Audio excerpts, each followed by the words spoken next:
Fala pessoal, mais uma edição do nosso Impacto Geopolítico, já é a terceira edição do nosso Impacto Geopolítico somente nesta semana.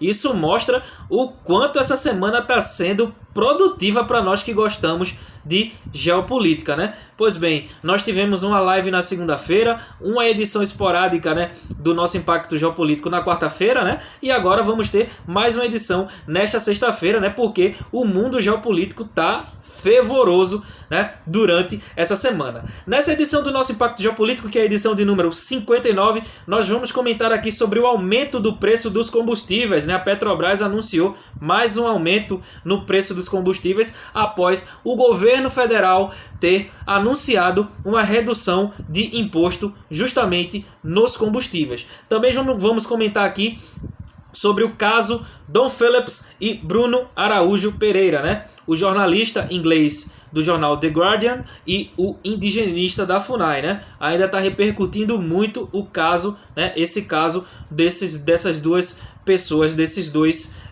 atores lá da região amazônica. E também vamos comentar sobre a inflação nos Estados Unidos. Vamos começar aqui comentando sobre o aumento do preço dos combustíveis, né? Logo após, né, eu acho que há uma semana atrás, o governo federal ele anunciou a redução do ICMS, né? Que é um dos impostos que são cobrados em cima da venda de combustíveis, principalmente para nós consumidores finais, né?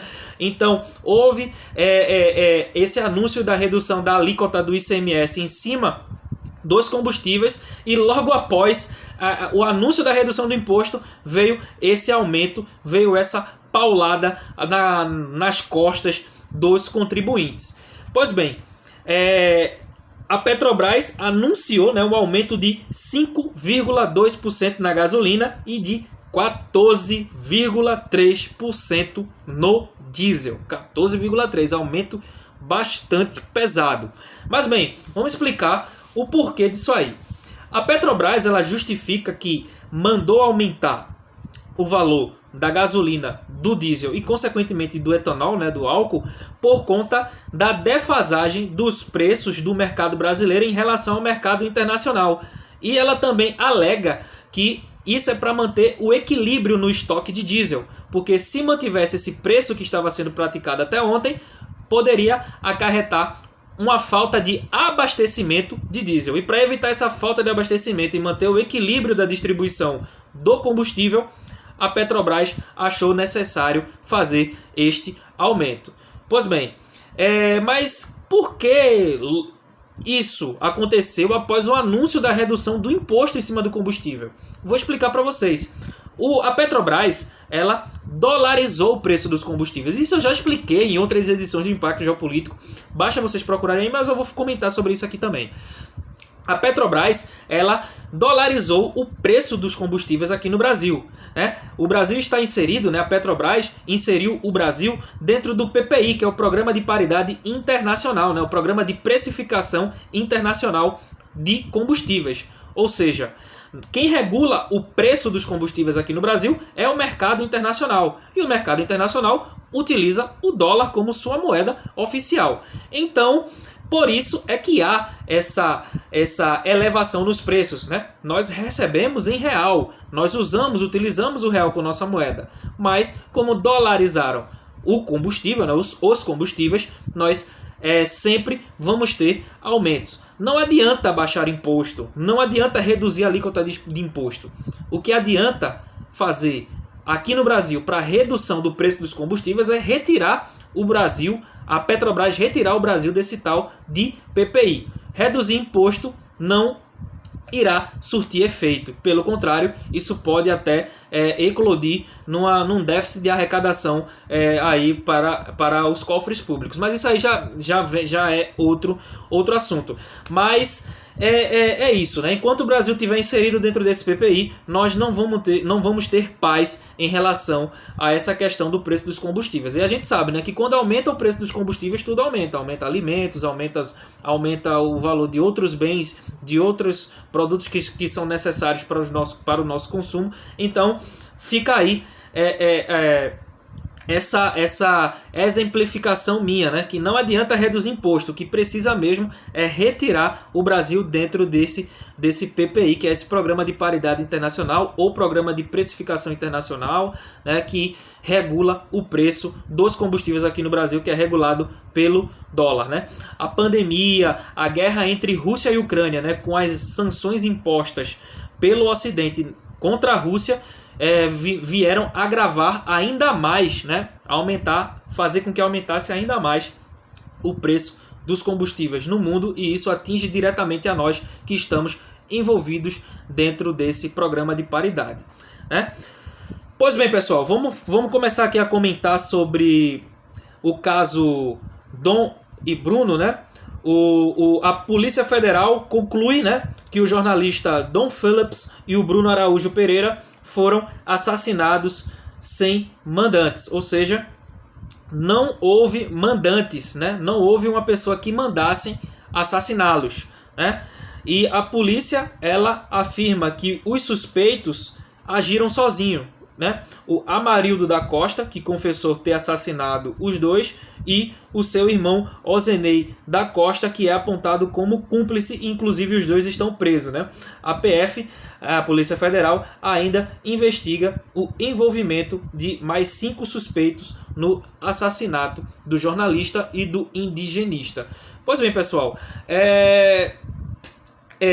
a Polícia Federal disse que não achou indícios de que há um mandante, que alguém mandou matá-los, né? Ou alguma pessoa grande, né, mandou matar o jornalista e o indigenista, né? Mas vamos lá, vamos pensar. Eles estavam fazendo uma expedição com o objetivo de mostrar a invasão dos garimpeiros a terras indígenas, né? Que é terminantemente proibido pelas leis ambientais brasileiras, né? Que não se pode invadir e explorar áreas, propriedades de indígenas. E estava acontecendo isso. E acontece isso praticamente em toda a floresta amazônica.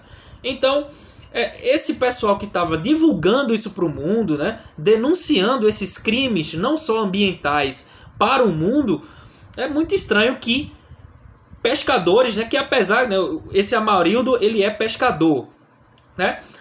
Inclusive esse pescador, ele pescava em áreas proibidas ou pescava em períodos em que a pesca é proibida lá na Amazônia, né, que é chamado até de período da Piracema. Mas fica muito suspeito, né, que do nada essas duas pessoas tenham por conta própria ter a ideia de matar esses dois personagens, né, o jornalista inglês e o indigenista. Então fica meio estranho essa inconclusão daí sobre o assassinato do jornalista e do indigenista, né? Então vamos aí aguardar os próximos capítulos, né? Fica realmente estranho que não há nenhum mandante, né, em relação a isso, né? Pensem bem, eles eram pessoas que estavam denunciando para o mundo inteiro os crimes cometidos naquela região dali do Vale do Javari, na floresta amazônica, os crimes que eram cometidos por garimpeiros, né? Então é realmente estranho esse laudo aí inconclusivo sobre o não haver mandante para a morte do jornalista e do indigenista, né? E a gente sabe, né, que as leis ambientais brasileiras, né, embora o presidente tenha dito que elas são bem rígidas, elas ultimamente vêm sofrendo com brechas, vem sofrendo com... as leis não vêm sendo cumpridas por conta de cortes que foram feitos nos órgãos ambientais, com os órgãos do Estado que são responsáveis por proteger a nossa fauna e nossa flora, né? O IBAMA, ele foi vítima de um corte de verba muito grande por parte do governo federal. Diminuíram mais do que a metade as fiscalizações de crimes ambientais por parte do IBAMA. Com isso, madeireiros, garimpeiros vêm intensificando a exploração da floresta, vêm intensificando o desmatamento. Então, a gente vê que o Brasil hoje está numa situação muito difícil em questão ambiental. Não sei se vocês viram, né? Eu postei aqui nos meus stories, né, a imagem da polícia perseguindo madeireiros, né? Pessoas que estavam fazendo tráfico de madeira lá no estado de Rondônia, né? E apenas uma viatura da polícia perseguindo vários caminhões carregados com toras de madeira extraídas de maneira ilegal da floresta, e os próprios madeireiros cercaram, né, os policiais e os deixaram sem ter o que fazer. Então daí a gente vê a decadência que está a fiscalização sobre os crimes ambientais que vêm sendo cometidos na floresta amazônica, que é muito importante que nós a preservemos, né? Então, você vê que há uma decadência, né? Há um déficit muito grande, muito forte em investimento de fiscalização em cima dos crimes ambientais, e esse assassinato do jornalista, do indigenista, e essa falta de poder, cara, a polícia, né, ficou sem poder o que fazer, né? O pessoal roubando madeira e a polícia sem ter ação de agir em cima daquele crime, né? Então, você vê aí a defasagem, a decadência ambiental que nós estamos, né, em termos de lei, de aplicação da lei que nós estamos passando aqui nesse país. É bronca, né? Pois bem, pessoal, vamos falar sobre inflação nos Estados Unidos, né? A inflação nos Estados Unidos, ela chegou ao patamar de 8,6%, né? O dólar, ele perdeu seu poder de compra em 8,2%, né? E a população estadunidense vem se queixando muito, né, dos elevados preços, né, de produtos alimentícios, de produtos, enfim, das mais variadas gamas, né? E a inflação nos Estados Unidos, né, o aumento dos preços, ela vem sendo a maior já vista, né, uma das maiores já vista lá nos Estados Unidos, né? A maior queixa da população dos Estados Unidos é justamente com o preço dos combustíveis, né? O preço do galão de gasolina nos Estados Unidos chegou ao patamar de $5, né? Patamar que nunca foi atingido, preço que nunca foi visto antes por lá nos Estados Unidos, né? Os Estados Unidos sempre teve a fama de ser o país da gasolina barata. Então, lá nos Estados Unidos, o preço dos combustíveis mais do que disparou. A população estadunidense, né, vem se queixando muito, né, do presidente Joe Biden, né, e eu vi relatos de pessoas de lá, né, dizendo que se a eleição fosse hoje, Biden não seria reeleito pela sua incompetência em administrar a economia estadunidense, né? A gente sabe que isso foi agravado pela pandemia e, aliado à pandemia, as sanções impostas contra a Rússia, principalmente na questão do petróleo, vem prejudicando em muito o país do tio Sam, a terra dos Yankees, né? Então, essas sanções que prejudicam a Rússia, né, voltam como um bumerangue para os Estados Unidos e para nós também, né? Mas essas sanções, elas voltam como um bumerangue, né? Tem um efeito bumerangue lá nos Estados Unidos, né? Se eles proíbem a Rússia, que vendia petróleo para eles, de vender para eles e para o mundo, né, eles vão sofrer com a escassez desse petróleo que era produzido por eles, né? Então, se falta, vai elevar o preço e a inflação vai aumentar. Então, essas sanções impostas pelos Estados Unidos contra a Rússia volta como um bumerangue, é um efeito dominó, né? Fazer o quê? Mas, enfim, essa aqui, pessoal, foi mais uma edição do nosso Impacto Geopolítico. Espero que vocês tenham gostado, curtido. Curtam, compartilhem e, claro, eu fico aqui com o meu agradecimento a vocês. Muito obrigado para vocês que assistem, para vocês que curtem, para vocês que têm paciência de me ouvir até o final, né? Muito obrigado pela paciência de você que está me vendo aqui nesse minuto aqui de 13,42, né?